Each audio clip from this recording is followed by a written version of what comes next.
Hi everyone, and welcome back to Look Up Tonight. This week, the James Webb Space Telescope has been studying a few hundred objects at the far edges of space that really shouldn't be there. They're too early, too bright, and too red. Also, the star Betelgeuse has been acting up again, and astronomers are studying exoplanets with atmospheres made of mostly helium. But we'll get into all that. First, I want to focus on those little red dots, because if a new paper is right, we may be looking at the universe's first black holes. Stay tuned. Thanks.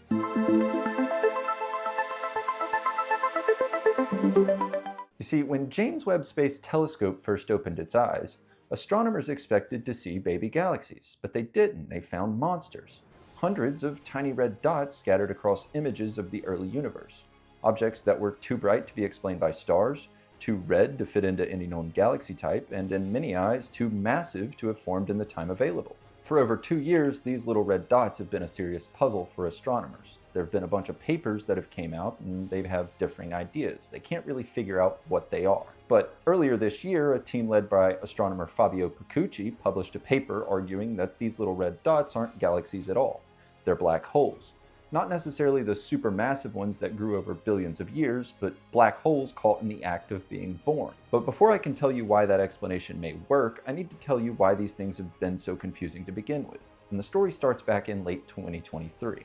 James Webb Space Telescope had just completed some of its deepest surveys of the early universe. They were looking for light that's been traveling towards us for over 13 billion years. The goal was to find the earliest galaxies that were still forming. But mixed in with those baby galaxies, researchers kept finding something else.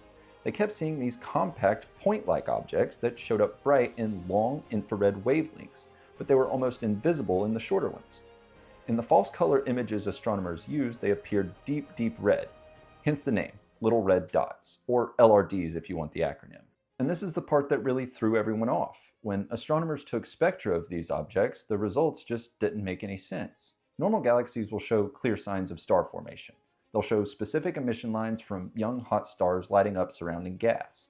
Little red dots didn't show that.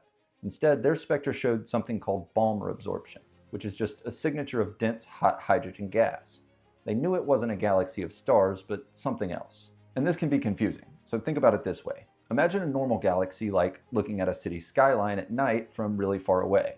You see the brightness of the whole picture, but you can also kind of make out the little individual light bulbs, or in this case, stars.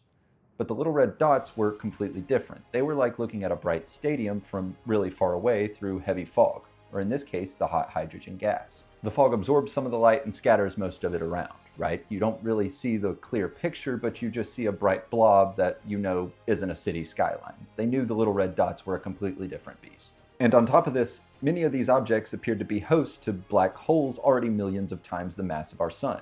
At a time when the universe was barely 700 million years old, that just doesn't make any sense. So the question became, what is making that light? They knew it wasn't stars. So over the last 2 years, astronomers proposed a few different explanations. One camp argued that they were unusual early galaxies where the light was being heavily processed by dust, which made them appear redder and more compact than they actually were. But the spectra kept disagreeing. Another group suggested heavily obscured quasars, supermassive black holes feeding so greedily that surrounding gas smothered the X-rays. That got closer, but it still couldn't explain the full picture. Why no star formation at all? Why that very specific spectral shape? And then a third bolder idea started gaining some traction. What if the central engine in these objects weren't supermassive black holes at all? At least not yet. What if the James Webb Space Telescope was seeing the early formation of black holes? And that's where Pacucci's paper comes in. Pacucci and his colleagues ran very detailed computer simulations. They built a computer model of gas collapsing under gravity while tracking every photon of light. They just asked a simple question. What happens if you start with a giant cloud of pristine hydrogen and helium gas and let it collapse directly into a black hole without forming stars first? What does that look like? The answer? It looks exactly like a little red dot. And here's how it works. Normally, when a cloud of gas in space collapses, it fragments. Little pockets get dense enough to ignite fusion and you get stars. That's how literally every star you see in the night sky is formed, including the ones that later died and became massive black holes. But there's a very specific loophole. If the cloud of gas only has hydrogen and helium atoms with no heavier elements at all, and there's a strong background of strong UV radiation, then the cloud of gas can't cool down efficiently. It just keeps getting hotter and hotter and denser until it collapses on its own. So essentially what you have is just a cloud of gas roughly 100,000 times the mass of our sun, collapsing directly into a black hole. And that's a direct collapse black hole, the seed of what will eventually become a supermassive black hole. And critically, this process skips billions of years of slow growth. You go from 0 to 100,000 solar masses in a single collapse.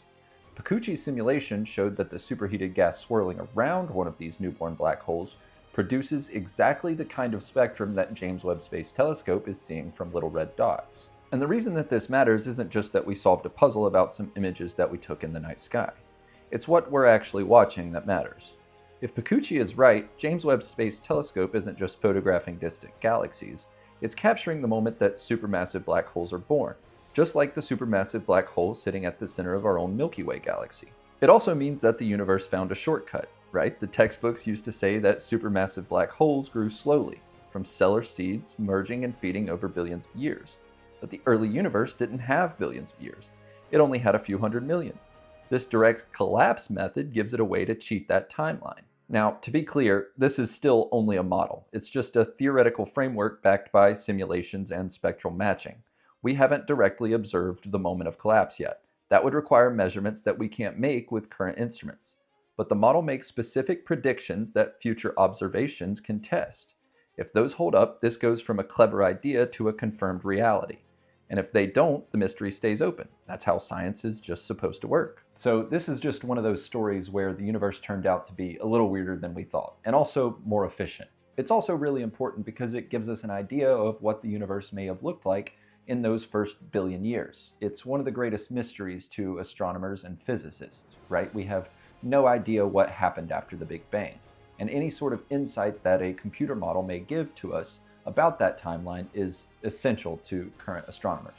And now we're going to get into two stories that I also wanted to cover this week. They're going to be a little shorter, so stick with me. So one of the most famous stars in the night sky has been keeping a secret for nearly a century. Betelgeuse, which is the bright red star that marks Orion's shoulder, is probably best known as one of the leading candidates to explode as a supernova. Now, before you start looking outside tonight, that could happen tomorrow or it could happen 100,000 years from now. That's just how astronomy works.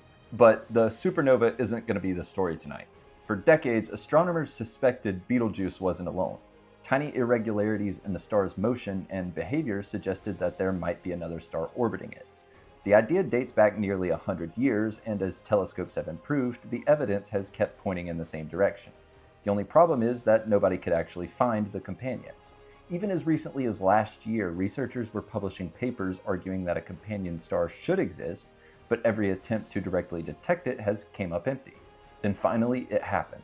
Using the ESO's Very Large Telescope in Chile, astronomers detected the long-predicted companion. It's thought to be a hot, blue-white star that's only a few times the mass of our Sun, completely overshadowed by the enormous red supergiant sitting next to it. And the discovery matters because companion stars can influence how massive stars evolve, how they lose material into space, and even what happens in the final moments before they explode. So while Betelgeuse's supernova is still a waiting game, one question that's been hanging over astronomy for generations has finally been answered.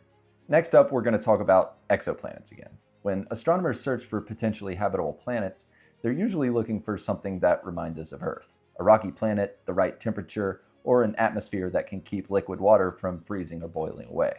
But a new study asks a simple question that could change how we think about alien worlds. What if we've been looking for the wrong kind of atmosphere? When astronomers search for potentially habitable planets, they're usually looking for something that reminds us of Earth. A rocky planet, the right temperature, or an atmosphere that can keep liquid water from freezing or boiling away.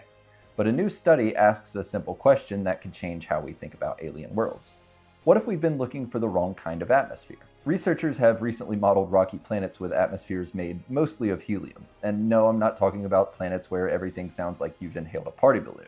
Instead, helium is actually the second most abundant element in the universe, but we don't usually think of it as an important atmospheric gas, right? Because Earth can't hold on to much of it. It escapes into space over time. But on some larger rocky planets, that's not necessarily true. The researchers found that if a planet has a thick enough helium atmosphere, it can trap enough heat to maintain temperatures where liquid water could exist on the surface. In other words, a planet could look nothing like Earth and still have conditions that might be considered habitable. But here's the thing. Helium atmospheres may be easier to spot than many other Earth-like atmospheres. See, astronomers find and study exoplanet atmospheres by looking through them as the planet passes between us on Earth and their star. And because helium is such a light element, it's able to expand further out into space, making a larger volume of an atmosphere, therefore making these planets easier to study. For years, we've been searching for another planet just like ours, but maybe the universe hasn't made many planets like ours.